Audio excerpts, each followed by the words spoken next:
I did Juice when I was 17, but my 17 back then was like the average 25-year-olds now. So yeah, I'd seen and been through so much. Well, speaking of Juice, thank you for offering me like that segue. amazing. I did. It looked planned, didn't it, y'all? Nope, that was just natural chemistry right there. This was your first film ever. Is that correct?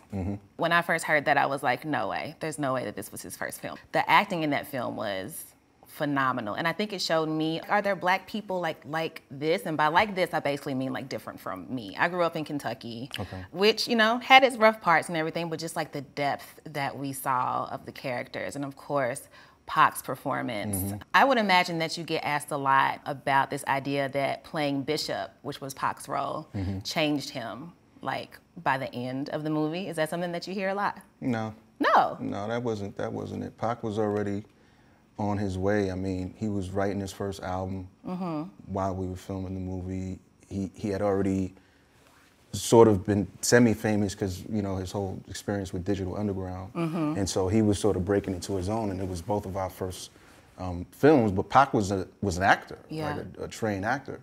And that's why those performances were so great. And I think that also the timing of when Juice was happening, it was just magical, because you also have to look at, like, we call it the culture now, but it's hip hop.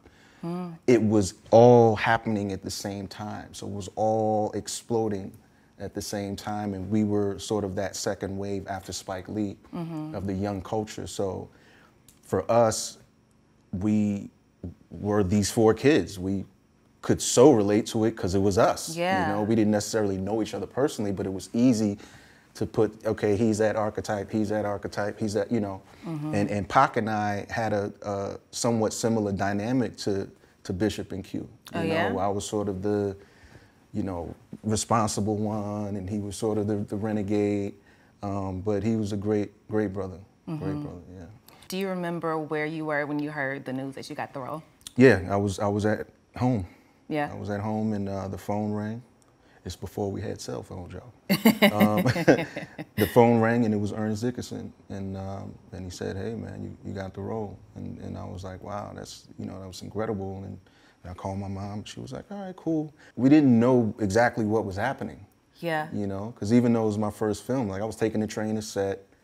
You know, I lived at the time in East New York, and we were filming all the way in Harlem, so I ended up going to stay with the first AD. That's a stretch. Because he lived downtown Brooklyn, so it was easier to, you know, it was still brass tacks. It wasn't like limos were coming to pick me up and we were helicoptering, you know what I mean? So it was still, you know, it was still grounded. The experience of it was still grounded. Right. But it was incredible. It was incredible. It was also dangerous. Again, we filming like in the middle of the hood in Harlem. Yeah, and I'm sure Harlem was a different place back then too. Harlem was a very different place back then. That's when they, you know, I mean, Pac was befriending certain cats on the set, and the next thing you know, while we had lunch, they running up in his trailer. Oh, Lord. Steal jewelry and stuff, so. Oh my gosh. This is the old New York. This is the real New York. Right. I was gonna ask for a favorite behind the scenes story. Maybe what is your most memorable behind the scenes story? One of my most memorable behind the scenes stories of Juice is one morning we came in and you know, we were reading the papers, and some woman had thrown her baby in the trash, right? Oh. Horrible. But it's also horrible that that was normal to me growing up in New York. You heard stories like that all the time. Well, Tupac was really, really affected that day, and he just kept talking about it, kept talking about it. And then by lunchtime, he was like, "Yo, come in the trailer," and he starts rapping, you know, this song. I'm like, "Man, yeah, that's cool." And then so we wrapped the film, and a few months later, his first album comes out, and I hear Brenda's Got a Baby. I knew you were gonna say Brenda's Got a Baby. And I was blown away. Wow. That right there, I knew, oh, he's special. Yeah. He's gonna go somewhere completely different. Wow, I love that story so much. Yeah. So shortly after that, you are in Daybreak and The Program, both in 1993. Hard-working man, same year, I can't imagine. So Daybreak was like a dystopian sci-fi type movie. Very, very different from Juice, genre-wise. It's based on a play. Based on the play? Yep. How did your preparation for this sci-fi role differ from your preparation for the role in Juice? I guess it differed in terms of like trying to understand the world of Daybreak. Because as you mentioned, it was just sort of, I don't know if it was so much sci-fi as it's like pushing the boundaries of, it's kind of like this apocalyptic world. I think that's the word that I meant. Yeah. So it was just kind of trying to imagine yourself in that circumstances. What was fun for me with Daybreak is that the role they originally wanted me for, to come and read for, is not the role that I responded to. And so I had told my team about the role that I responded to, and they were like, but that's written for a white dude.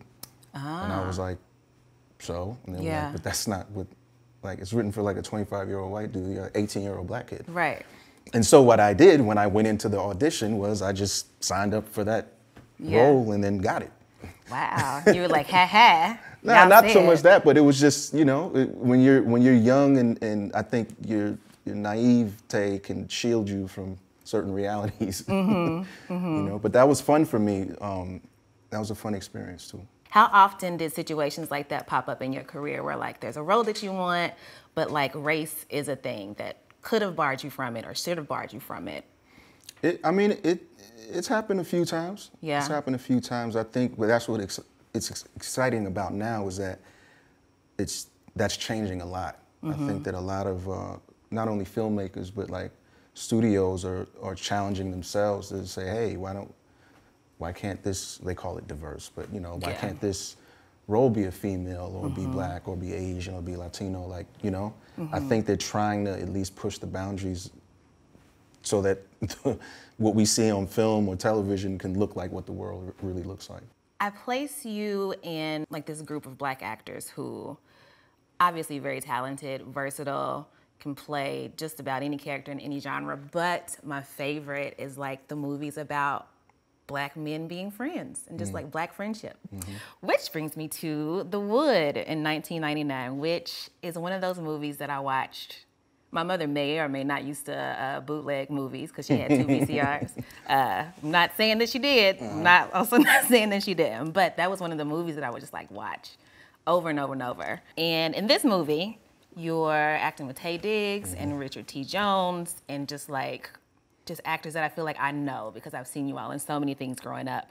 Was the chemistry that you all had on that set like natural, organic? Were y'all all friends? Off set, did y'all just like go to clubs together and stuff? Like, no, I'd met those guys during that, that experience, and I think again it kind of, because we were kind of all around the same age, and the gel kind of came naturally. Because at that point, we'd done a little bit of work, had our feet underneath us, and it was just like, let's just go have some fun. And I think we could all relate again to not only those characters, but that camaraderie. Yeah. Like for me, it was like, it's Marlon and my other boy, Mitchell Marchand, who's a writer. We were the 3 Musketeers. Yeah. So it was easy for me to sort of find my character in that. And I'd assume the same for Taye and Richard. Yeah. It seems like a situation like that would lend itself to a lot of improvised moments. I don't know if that makes sense or not, but it just seems like, like I got the chemistry down, everything like makes sense and you're comfortable. Were there a lot of like improvised moments in that movie? I wouldn't say there were a lot, but there were definitely some. Yeah. Yeah, and that makes for fun. And Rick Famuyiwa was super talented and he was collaborative and he had such a clear vision and he just anchored that so well. I would get run out of town on a rail if I did not mention Love and Basketball, especially by most of the people sitting behind me. There's been a lot of renewed conversation about Love and Basketball. You play a guy named Q. Basketball, your moves, the crossover was like, you did all right in the movie. It was that was tough training. I was gonna ask about that. Did you have to like train with the coach? Yeah. We trained like really hard, and Sanaa trained really hard as well. And just basketball is just a different. I'm more of a contact football, boxing guy. Just the stop and go of like basketball pain and just like was a little tough. Yeah. But I think we pulled it off in the movie. Yeah. I mean, it was very believable. I was like, that looks like actual basketball. So you did good. What kind of response did Love and Basketball get, like once it debuted? It got a good response. It's I just told somebody the other day, it's like Love and Basketball is one of those bittersweet things because it seems to have gotten a bigger response umpteen years later Yeah. than it actually did in the box office. You know, it came out, it did okay, it did fairly well, but you know, the word of mouth and people liked it. I don't remember what else was out at the time, but it's just like, it's like generations later, like people go crazy over this film, so. What do you make of that? Like, why do you think that is? I think it's great storytelling. I think it's great storytelling. You know, Gina Blackwood wrote a great movie with timeless stories. I think when you look at not only the dynamic between, you know, the woman and the man, you know, Monica and Q, but like her dynamic with her mom, and then you got the family dynamic with Q's mom and dad, and then you got the father-son dynamic. There was just so many elements of life that I think you got to explore that are timeless. And then obviously that sort of fairy tale love story of two people who grew up together, know each other from childhood, you know, go their ways. Girl next door. Yeah, and then come back around. And Yeah. that's sort of a fairy tale love story, so, you know. Are sex scenes weird? They are. Yeah. Yeah, they are weird, because it's like a bunch of people standing around. Why you And make we're out over with here somebody? like, you know? Yeah. But they can be weird or uncomfortable. For me, it's always paramount that, you know, the woman feels comfortable and that the set it's a safe environment. And, you know, once you take care of all of that stuff, then let's just, you know, create the moment. Yeah. Your children, have they seen Love and Basketball? I think so, yeah.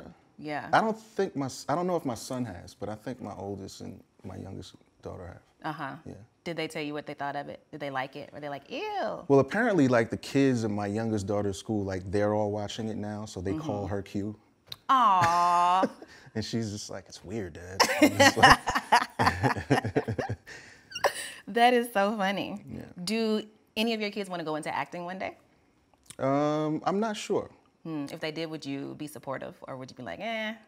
I would be supportive as long as they took it seriously, take the Yeah. craft seriously, and you know, don't think it's gonna be easier because I'm their dad. And then there's the other part of me that, the protective part of me is, you know, knowing how hard this industry is, you know, I might, you know, be hesitant, but I'd want to support them. I want to support them in whatever they want to do. So Yeah. Well, a little birdie told me that you are returning to movies in a little number called Fatal Affair, due out this year, where you star with Nia Long. Yep. What can you tell me about the movie? It's a really fun film, you know, and I have a blast working with Nia. We got to do the dance again, and basically, it's a dark thriller. Ooh, Yeah. I love a dark thriller. Yeah. it's So I'm a dark assuming you thriller. can't tell me which of you murders the other one. No, probably. I couldn't tell you that. Yeah. Okay. But But- maybe somebody murders the other one. I mean, you know, we Gotta don't know what's watch it, gonna I happen. guess. You gotta buckle up. I see. I see how that works. I'm excited. I just love Black people in like thrillers and suspenseful movies and like crime and serial killers and stuff, which is probably saying more about like my personality. But I just really love it when like we're quote unquote allowed to play those roles. That's a powerful word that you just said, allow. And you know, we also have to be a bit forceful in taking through our storytelling, through our producing, and that's what excites me about the younger generation of filmmakers. That they're stretching the boundaries of you know, what Black and brown can be and Right. say on film. You know, we can do. I mean, the biggest example in the last few years is Black Panther. Absolutely. Right? Absolutely. It's just like, what do you mean? We can't make billion-dollar, multi-billion-dollar international franchises. Right. So, you know, whether it's, you know, sci-fi, whether it's horror, whether it's, you know, to your point, thrillers, we can do it all because Yeah. we're in this world doing it all. Absolutely.